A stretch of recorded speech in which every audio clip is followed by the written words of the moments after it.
There's fake news out there, ladies and gentlemen. Let me set the record straight. There's tremendous amounts of crime, chaos, and dysfunction in D.C.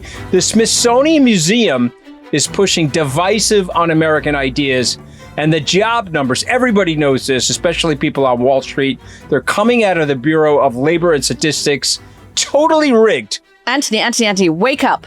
Wake up. What's going on? Wait a minute. That must have been a fever dream, Katty. I'm sorry. I thought I was Trump's 2025 comms director. Just kidding. Today, we're going to be diving headfirst into the ever-expanding universe of Trump's fake news rhetoric. But first, we're going to talk about what we might expect from this upcoming summit that is going to happen in Alaska with President Putin on Friday. I'm going to give you a second to recover from that nightmare that you just lived through, Anthony. I could see you getting anxious. I'm sweating, Katty. I'm sweating. I have we have forehead sweat. I'm glistening here. I need cover up. Makeup. But let's talk about Russia and Putin, because this is interesting. A lot has happened since you and I last spoke in terms of what's come out of the White House and the news that we're getting about what they're going to talk about. We're recording this on Thursday morning. They will be meeting in just over 24 hours time in Anchorage, Alaska at an Air Force base. The White House has spent the last couple of days quite obviously and dramatically revising down expectations. A week ago, there was Donald Trump saying he thought he could get a deal out of this, that he was proposing this as something that would lead him straight, I think, to that Nobel Peace Prize podium. Now they're saying that the president is in listening mode, and the people actually that he has been listening to before going to Alaska have been the Europeans and Vladimir Zelensky. The Europeans came out of a kind of emergency summit that was gathered by Chancellor Merz of Germany with Zelensky there, and Zelensky with more positive views of this. They think they have got Trump and corralled him to get on board with them with these 5 principles that would guarantee that Ukraine is at the table when it comes to any kind of peace negotiations around territory. But I think there is still quite a lot of concern that Donald Trump flies into Alaska, meets without people who are experts in this field and know the details of this field, and gets kind of bamboozled by Putin, who is a kind of, master Wizard of Oz type character at this. He's a great strategist. He does know the details. He knows exactly what he wants, whereas it's not really clear what Donald Trump wants. So Putin goes into this with a lot of clarity and a lot of force, and he will try to win Donald Trump back. He's aware that Donald Trump has been cooling on him a little bit. And I think the nightmare scenario, right, is that he goes into this meeting, Donald Trump, and Putin presents to him, I don't know, all of these business opportunities for the Trump family or all these business opportunities for the United States in Russia. And that means that Donald Trump is back in Camp Putin again. What do you think is the best case scenario, Anthony? This is weird for me, this topic, because there's no logic to this topic. So this is why I'm in the lying, fired loser category. I don't know if you saw that Truth Social, but Trump is watching Ambassador John Bolton, his former national security advisor, I saw that, explain to people how he's about to get played by Putin.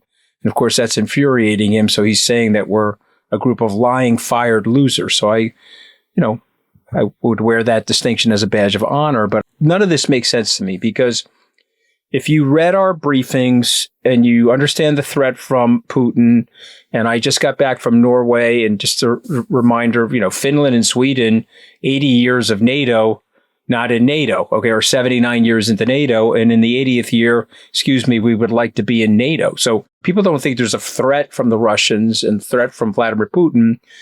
It's just absolutely absurd. And of course, the MAGA people don't think that. So my position on this is I'm absolutely confident that Trump wants to do business with Putin. He wants to relax the sanctions, the economic sanctions on Russia. And he wants to build a Trump Tower in Moscow.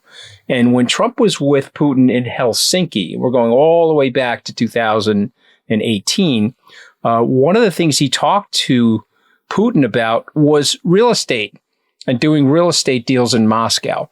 And I think it even took the Russians aback, like, okay, we're sitting here talking to the supposed president of the United States, but he's more interested in the commercial opportunities to do real estate deals in Moscow. So to me, I will continue to maintain this until proven otherwise. Something's afoot between the two of them. We do know that he bought a mansion in Palm Beach, Florida, and he flipped that mansion approximately 10 years ago for 150% over the market price to a Russian oligarch. And so when I sit here and look at all this stuff, as a skeptic, I say, hey, where there's smoke, there is fire. There's a connectivity. There's a tie into this. What does Trump want out of this? Again, these are my opinions, but I know him, so I'm just going to tell you what he wants out of it.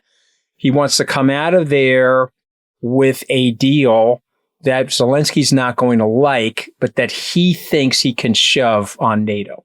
So I guarantee he'll be in a meeting with Vladimir Putin on Friday saying, okay, what is the maximum that you're willing to take? I'm not going to push you, Vlad, because I'm owned by you. So what's the maximum?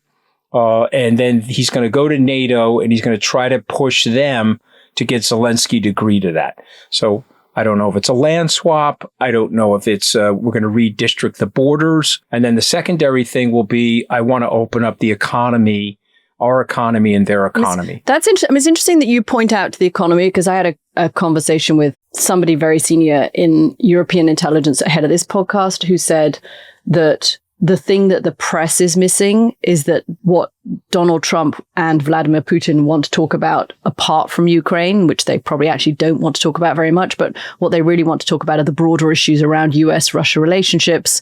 And that includes a lot of economic issues, and whether that is deals for the Trump family, like you said, Trump Tower in Moscow, or whether it is opening up the Russian oil and gas sector to American companies. It's a sector that needs a lot of investment in infrastructure and technological know-how, which of course American companies have, and they could then have access to those oil and gas fields. Is that the kind of thing that actually Donald Trump really wants to talk about? When it comes to Ukraine, and I agree with you that Donald Trump has sold properties to Russians around the world over the years.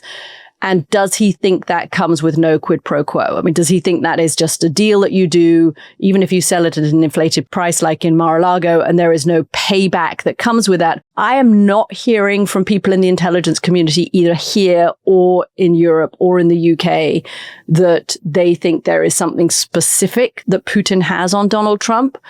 They push back against that. Now, maybe that's just because it's far too sensitive a subject, but they do think that these money deals have given, and that there is just genuinely an admiration for the way that Putin does business, and that Putin has the kind of power that Donald Trump would like to have. I think the ideal scenario from my conversations would be that Trump goes in and makes Vladimir Putin promise to a certain set of conditions, whether it is stopping attacks on civilians, which we've seen Donald Trump doesn't like and Melania Trump doesn't seem to like, or whether it is stopping attacks on the whole infrastructure, the energy infrastructure that Russia has been attacking, especially ahead of the winter. That would be a problem for the Ukrainians.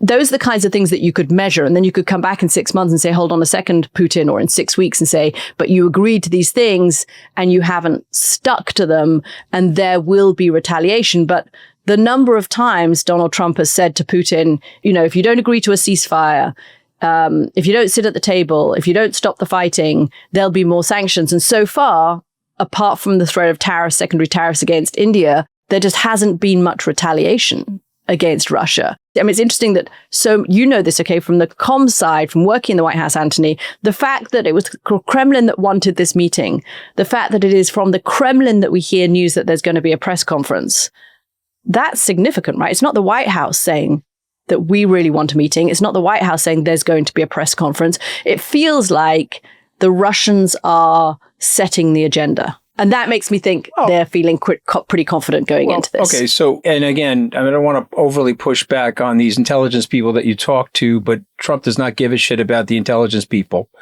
Trump has fired all the Russian experts. He frankly doesn't want people to know how close he is to the Russians and what he's done with the Russians. Again, I just want to remind everybody, in 2012, 13, 14, when they were going to Moscow with the beauty pageant, Trump's children, Donald Trump Jr., said, yeah, we get most of our money to finance our company from Russia. They then subsequently denied that in 2016. They're very good at this. We're not going to use 2025. We don't even know who wrote it. And now we're going down the list systematically using 2025. So this altering world universe that you're talking about, Earth 1 and Earth 2, they get away with it. They've created a reality distortion field around them. And by the way, going into this summit, they are also doing something, which is that they are making a push on the ground militarily in order to go into the summit to say, actually, we are the ones in the dominant position. Ukraine has a lot to lose. It is in Ukraine's vested interest to negotiate a land swap now rather than in 3 months when they're in a weaker position. So they're playing a smart hand going into this summit from their point of view. But let's also provide some historical context of the way the Russians think. Okay, they had a massive battle. We'll call it a battle. Some would say war with the Finns in the 1940s. They then had an armistice in 1944 where the Finns ended up giving up 12% of their land. So the Russians did a land grab on Finland 80 years ago. So this is consistent with the way the Russians think. So they're not leaving that summit without wanting a land grab. Remember, these guys are not dummies, and they have legacy and they have culture in their politics. And so if Stalin grabbed 12% of Finland, me, Vladimir Putin, who, I'm better than Stalin and Peter the Great, I would like to take the land that I've conquered from Ukraine, right? And by the way, Trump sent out Matthew Whitaker, the ambassador to NATO, who's on Fox News, with talking points saying that conquered land is conquered land. I mean, it sounded like he was talking about the Roman Empire when he was out there, as opposed to the rules-based World War II order, the post-World War II order that we set up. One question on that, because do you think this is about territory and a land swap and what is agreed in Alaska, although they've now, from what the Europeans are saying, they've got Trump to agree not to do a land swap without the Ukrainians being at the table. But I'm not sure that the key here is territory. I think the key here is those guarantees of independence that would come. Okay, so let's do some role play. Okay, because Trump's got his staff scrambling. The thing is totally disorganized. Witkoff went there and said, we've got concessions from Putin. Putin laughed at him. He ran back to Trump and said, we don't really have concessions. Trump is impetuous. He wants to do the meeting anyway. He likes the two big, authoritarians sitting down. Because it went so well with Kim Jong-un, of course. Yes. And of course, he said he was going to Russia, which we just have to remind everybody that Alaska has been part of the U.S. since 1867, and it became a state in 1959. But of course, Trump said from the press room that he was heading to Russia to talk to Vladimir Putin. So I don't know.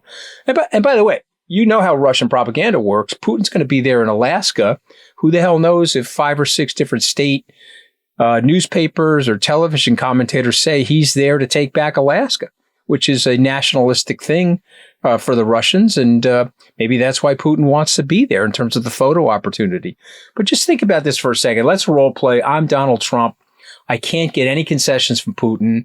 I'm a little intimidated by tiny Putin relative to me. It just talks about Trump's insecurity, which is why he's always hyper-masculating. So he's going to say to Putin, okay, what's the best deal that I can get from you? That's what he's going to say behind closed doors. He's going to say, and then secondarily, how do I sell this to NATO? Okay. And then how do I get NATO to sell it to Zelensky? This is what Trump is going to say. And then Putin's going to say, again, these are my opinions, but I'll share them with you. Putin's going to say, let's talk about broader peace. Let's talk about these disarmament deals. Let's talk about the nukes. Let's, a lot of these treaties that we've had in place with each other have expired. Let's reignite these treaties. Let's deflect. Let's parry and deflect from Ukraine. I would like Ukraine to give me territory. I'm going to sign these peace deals. We're not going to use the nukes anyway, but we'll sign these peace deals to make us both look good. And that's the sell. That's the sell. And so the question is this Yalta 2.0? Is this Yalta 2.0? And remember, we had a very weakened, very sick man, a brilliant guy, and I think an awesome president, but he had a very weakened man, hypertensive, in a wheelchair, 3 months before he died, negotiating with Joe Stalin, and a lot of self-confidence. And FDR, he thought he was going to best Joe Stalin, and Joe Stalin, frankly, got the better of him. So that's where we are right now, Katty. What if Trump said, hold on a second, what if Trump said, okay, Vladimir. We've told the Ukrainians we're not going to talk about territory specifically. We have also said that we're going to talk about some kind of security, which is what the Ukrainians are saying, that they've got some kind of recognition that they have to have some kind of security guarantee. How about if we say that the Americans will be there helping to rebuild Ukraine and investing in Ukrainian infrastructure, and it'll be American contractors and American businesses, and that will be the security guarantee. Can you, Vladimir Putin, accept that as a security guarantee? It's not anything to do with accession to NATO, which is probably off the table anyway. Maybe they carry on with membership of the European Union, which seems to be more likely to happen. But the real security guarantee would be the presence of American businesses, which would be, while they were there, some kind of a security guarantee. Because you're not going to suddenly bomb Ukraine if you've got the risk of actually bombing a whole load of American businesses. Could that be something that's possible? That could be in the realm of possibilities, but I've got it into three different outcomes. So here's the best case. And I have this as the lowest probability, that there's a non-binding agreement on the ceasefire principles, which will include follow-up talks that include Ukraine and the allies. Now, remember, Witkoff said that this next summit would be with Zelensky. Putin pushed back on that, and they accepted the summit anyway. So I had that at the lowest probability. With some kind of conditions that have to be met. Correct. I would add in there. That would be good for President Trump, Katty, because that would boost his image as a peacemaker. He's gone in there. There's been a breakthrough. We're going to have a ceasefire or stalemate until we can get everybody together and work out how we're going to end the war. Okay, I got that one at the lowest probability. Okay, the more likely case is symbolic progress. Okay, they'll make a joint statement on nukes, or as Trump says, nuclear, right? But there'll be no Ukraine deal, and Trump will be claiming victory via the optics of that, and he'll be saying that they were going to bolster each other's economies and so on and so forth. And Putin is going to stall Trump and continue to massacre people in Ukraine in an effort to strengthen his hand. I think that's the most likely scenario. And then the worst case is that they walk out of there and it's a total stalemate and there are no concessions. And then Ukraine and NATO, and when I say NATO, that's sort of greater Western Europe, says, wow, Trump really got played by this guy. And he's a KGB operative, and he's Mr. Mental Mind Tricks. He's like got all these, nefarious Jedi mind tricks, and he really played Trump. So to me, those are the three outcomes that could happen. If you're telling me, and let me just push this to you for a second, the very best case, Putin withdraws his troops and he says, we're done with this, and we've reached an agreement with Donald Trump in exchange for releasing of the economic sanctions. We're pushing ourselves back. We're going to take the Russian territory from Ukraine that Ukraine has conquered, and we're going to give back our conquered territory. I had that one at a 0. Do you have any probability? No, I have that at a 0 too. So why are we doing this then? So why are we doing this? We're doing this for optics, and we're doing this for attention. We're doing this also because Putin feels that this is a moment where everybody understands Ukraine is on the back foot militarily. Russia is in a stronger position, which is why they're making a real push at the moment at cities in the east so that they can say, okay, if we're going to have some kind of negotiation, look who actually is in the dominant position. We have the strongest cards to play in this position, and Europe has to realize that Ukraine is going to have to give up something because they are in the weaker position. So he wants that now. He also doesn't like what he's been hearing, the changed language that he's been hearing from Donald Trump over the last few weeks. Donald Trump can say one thing one week and something else the next week. And I'm pretty convinced he'll come out of this and sound more like the Helsinki Donald Trump than he has done over the last couple of weeks. I just don't see him standing there in a press conference berating Vladimir Putin and giving him firm conditions and saying that he has to carry on the negotiations and that Ukraine is going to be part of the process and that he's got to meet with Zelensky. I just don't see him doing that. But I think Putin has pushed for this because he feels he's in a strong position. He doesn't like seeing Trump back away. I think there is also some concern in Moscow about what Trump has done with India. My understanding is that has, is worrying to Moscow, that India thought it was delighted when Donald Trump was reelected. They thought Modi had a good relationship with Donald Trump. They sent Modi to Washington thinking that this was the best thing for Donald Trump. They didn't want Kamala Harris actually to be elected. They wanted a populist leader. So they were celebrating. And then what does Donald Trump do? He turns on India, and suddenly America is cozying up to Pakistan.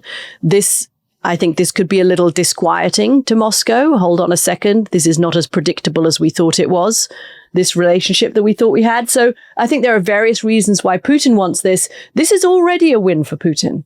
As we said last week, I was wrong, mea culpa last week. I said I thought this meeting wasn't going to happen. It is happening. Me too. But I think we were right in saying that this is a win for Vladimir Putin to get this meeting at all. So he's already won. He has nothing really to lose here. Let's channel a hawkish but peace-loving president of the United States. Ready? So, Vlad, come over here. Let's you and I sit down and talk. Okay, now listen, motherfucker. This is what's going to happen, okay? We're going to launch some ICBMs into your territory from Ukraine. That's what we're going to do. Second thing we're going to do is I'm going to cripple you even harder on these sanctions. Or the third thing we could do is I'm going to go to Ukraine and say the Finns gave up land in the 40s. You're going to give them some land in exchange for a security guarantee. Okay. And you're not going to join NATO for 10 years because you'll probably be dead by then, Vlad. And we could call it 15. So you're not embarrassed by them joining NATO during your reign. But they're going to potentially join NATO at some point, but they're going to have a security guarantee. And then I'm going to install American businesses in the area. And you're going to accept this. And if you agree not to accept, and by the way, if you accept all this, we're going to relax the sanctions on you. We're going to open up the pipelines again, and we're going to help your economy. And I may even come up with an aid package for you, even though I'm cutting aid to Africa and all these other places. But if you don't do this, I'm going to get really tough on you in a way that you're really not going to like. Okay. And we're going to buzzsaw through your military. Now, if you want to drop a few nukes, which I doubt you really want to do because that'll really end your civilization, that's what's going to happen. But he's not going to do that, okay, because we know he's a pussy. Okay, so let's just stipulate that. So he's definitely not going to do that. We know he's a beta male. And again, I submit to you that he's afraid of Putin. Putin's got something on him, so he's not going to do that. But you see, if he had the balls that he tries to project that he has, he would go to his people and say, okay, listen, we got these guys over a barrel. I'm going to give them something not to embarrass the Russian Empire. I'm going to give them something, and I'm going to help their economy, but they're going to cool out with Ukraine. But he's not going to do that, Katty, because he's Donald Trump. He's the orange maked-up beta male.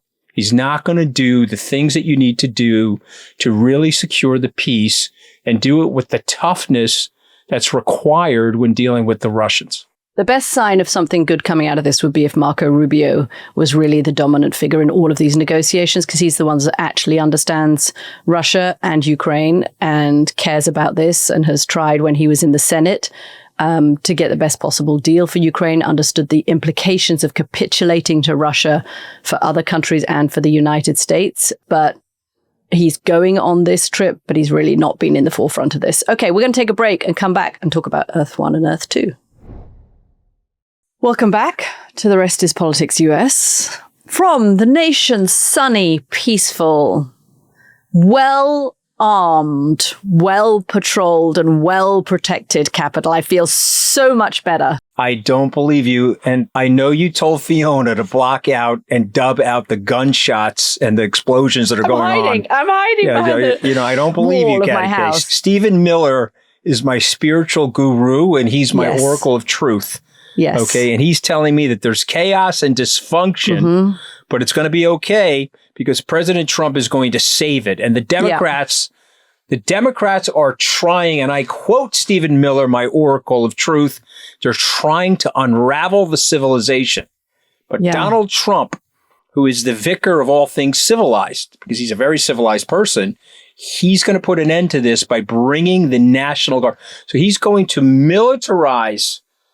And this is something the founders, the reason why they gave people the right to bear arms is they didn't want any federal oversight to these local towns And they wanted these local towns, if necessary, to be able to defend themselves against the British militia or other types of militia, but not Donald Trump.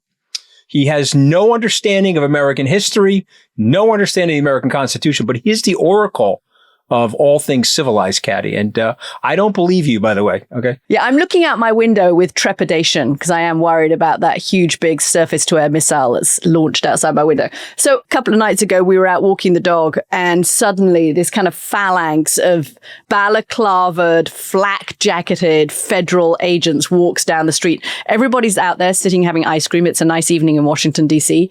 And they're all literally sitting there licking their ice creams thinking, what the fuck is going on? Who are these guys? And I actually felt kind of sorry for the Drug Enforcement Agency agents. And I kind of felt sorry for them. They looked so awkward. They didn't want to be there. I mean, some of these, they've set up checkpoints in the evenings in some areas of Washington, and they're stopping cars. And you've got locals, Washingtonians, standing there yelling at these federal agents, shame on you. You don't want to be part of a fascist state. You should watch the videos. It's kind of fun. There aren't tons of protesters, but there are quite a few protesters yelling at these agents. And I feel kind of bad. I don't think this is, the National Guard agents who went to LA, what was the biggest risk to them? The biggest risk to them was dying of boredom. There was nothing for them to do. DC, yes, 2 years ago, there was a spike in crime in the city post-COVID, post-Black Lives Matter. Honestly, right now, it's one of the safest places I can think of being. There is crime, lots. And this is the dilemma to put this in a political context. Saying that is the kind of thing that Democrats don't want to be heard saying. Even though the statistics, the lying statistics suggest that is the case, because Democrats, as on immigration, are terrified of sounding like they're soft on crime at the moment. I think this is a trap for Democrats. I think this is a pretty successful trap. Yeah, he doesn't know history, but he knows politics. Yeah, well, listen, when you look out on a beautiful summer night in D.C. and you look out the window in a clear sky, you can see the moon. But you know what Trump sees? He sees the Epstein-like bat signal. So he's looking out the South Portico, and up in the sky is a picture of Jeff Epstein looming down on him. And so he's looking at that saying, okay, what do I got to do today? Well, let's have a summit with Vladimir Putin. Let's deploy the National Guard in D.C. And you know what? The press talks about that nonstop for 3 days. That's what's led the press. He's right. He wins. Exactly. I've got to do everything I can to deflect away from the dispute over the economic data, because obviously my tariffs are actually hurting the economy. And so we're going to have to start to lie about that. I've got the Jeff Epstein bat signal, the anti-bat signal in the air. And so I've got to bring the National Guard into play. Mm-hmm. I tried to change the name of the Washington Commanders back to the Redskins. No one cared. Didn't work, but this is a big deal. My MAGA base, this is red meat for my MAGA base. And civil liberties, Katty, let's throw those out the window. We don't need civil liberties. Also, that this from the power of communications. If you say something, if the president of the United States stands up and says Washington, D.C. is like overrun by, hordes of youth who are robbing every store and holding up every tourist and hijacking every car, then if you're sitting, this is not a message to people in Washington, it's a message to people in Kansas, and it's a message to people in Ohio, and it's a message to people in Wisconsin, that actually blue states, liberal areas, are violent hellholes, which is how he's describing it. You don't have to actually look at the fact that Memphis, Tennessee, and St. Louis, Missouri, and Tulsa, Oklahoma, all cities in red states, have higher violent crime rates than Washington, D.C. does. But hey, let's ignore that because that doesn't fit with the narrative. But it's very powerful. The president stands up there at the podium and says that. You know this, right? People, you and I are sitting here joking about how it's fake news and there is Earth 1 and Earth 2. And on Earth 1, actually, D.C. has falling crime rates and the lowest crime rates in 30 years. But it's pretty easy to make people believe Earth 2. And I think that's what he's doing this week. That's why I'm interested in talking about the other things he's doing. Especially in his base that watches Fox News all day. And they say, oh, wow, there's crime everywhere. Blue states have crime. Blue states have... But every city has crime. And big cities in America tend to be run by Democrats. That's the way it is. And they have higher crime rates. Let me say something to you, because while he's looking at the Epstein spotlight in the air, and he's sitting there. He doesn't drink any alcohol, so maybe he's having a Diet Coke at 11:59 p.m., and he's sitting there. He's saying, wow, Gavin Newsom has bigger quillones than I thought, because I can't really deploy the National Guard in these blue state cities anymore. Because remember, Katty, procedurally, I got to go to the governor to do this. And Gavin embarrassed me in California. Now, I'm trying to sweep that under the rug, and I'm doing a good job of that. But Gavin actually embarrassed me in California. And now Gavin is pushing back on me and Governor Abbott on the gerrymandering. Aha. Where am I going to deploy these troops? Well, I could deploy them in D.C. There's no governor. Yeah. It's a weird setup here because a lot of it is in federal land anyway. He has the power to do this here. Exactly. See what he's doing? And so he's sitting there and he's like, the guy Newsom, he's pushing back. And Newsom is also what I love, because he's finally getting it. He's praising California. He's explaining it's the fourth largest economy. He's explaining all the good things that are going on in California. And now he's trolling Trump using Trump's rhetoric on places like X or Instagram. So Newsom has finally got the goods going, and he's got a little bit of mojo. But I think it's important to understand that for 10 years, Katty K, the Democrats have not been able to crack the Trump code. I think that's true. He's kicking their asses in the culture war. And this is such an easy way to do it. Exactly. I was a little disappointed that when you heard from the president that I am living in a war zone, you did not come down and come to my defense. I'm just noticing that there was a distinct lack of support from my partner. I mean, I would have thought that somebody as bold as you would have realized that, wow, Katty's down there. I didn't realize how bad Washington is. I'm hopping on my plane to go and make sure she's okay. You see, because I know you're tough, Katty. I know you're training. I know you. I know you've got your muscle to fat ratio way better than mine.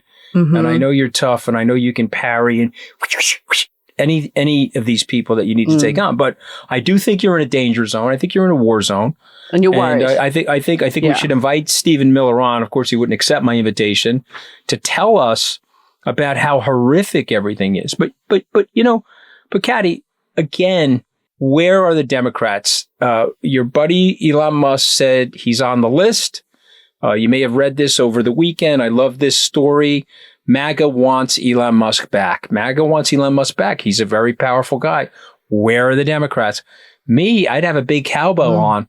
Me, if I was the head of the DNC, which of course I'm not, I would have been in Austin, Texas, meeting with Elon Musk. I would have sent Newsom. I would have sent Whitmer.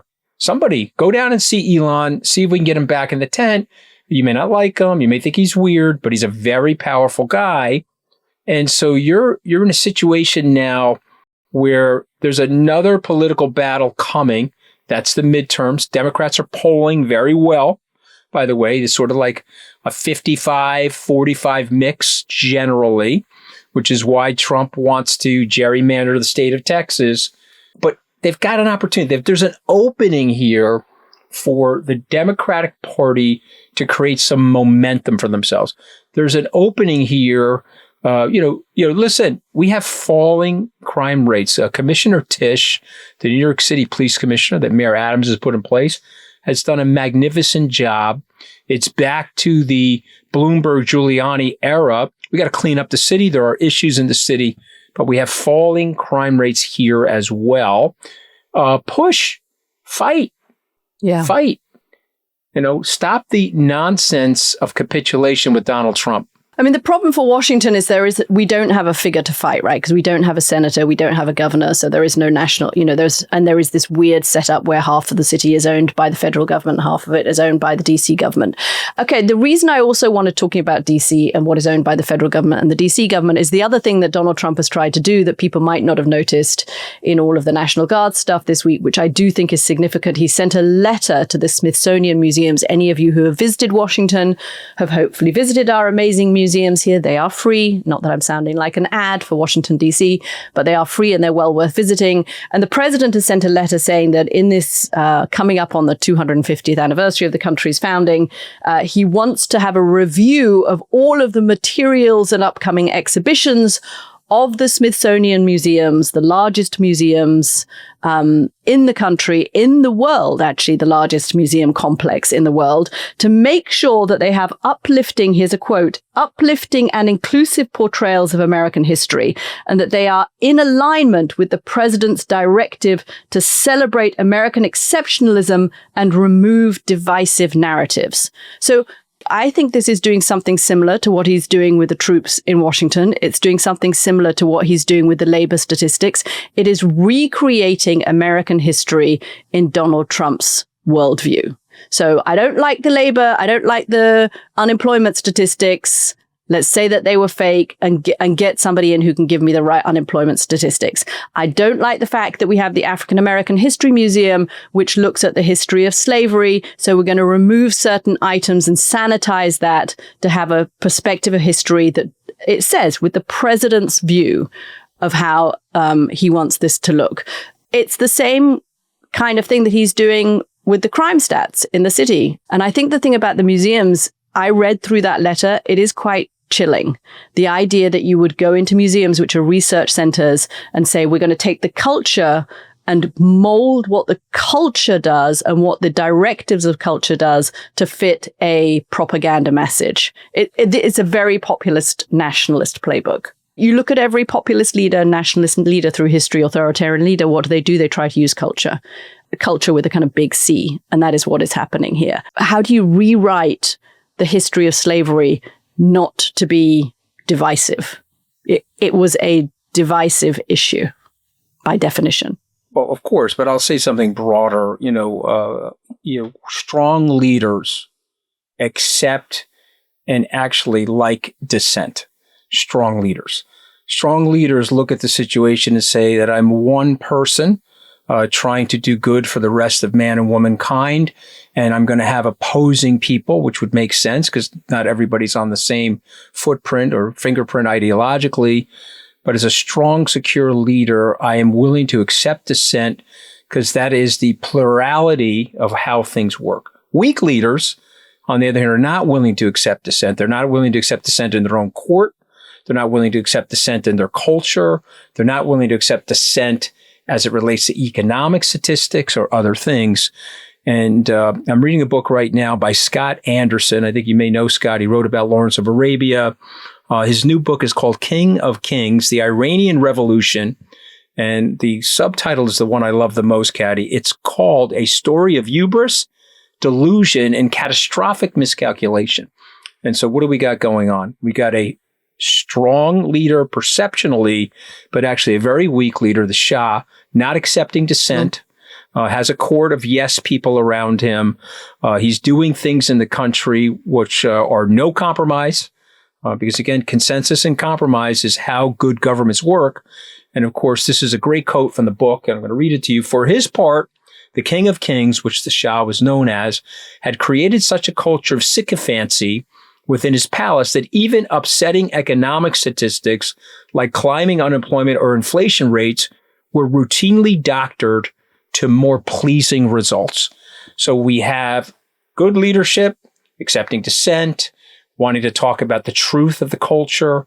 What did Lincoln say? I want to remove the original sin, the original stain on the Constitution. 407 years ago, we dedicated to the principles that all men are created equal. We didn't quite get there, but I'm standing here now in 1863, and we're going to amend this beautiful document, this Constitution, to make it a more perfect union. Of course, it's imperfect, but we're going to make it more perfect. Did he accept dissent? Of course he did. Did he go up for re-election in 1864? Of course he did. And of course, the Confederates were waiting. They were hoping that he was going to lose that election. But, George McClellan was running against him. I don't know if you remember all this part of our history, but I'm bringing this up because good leadership accepts dissent.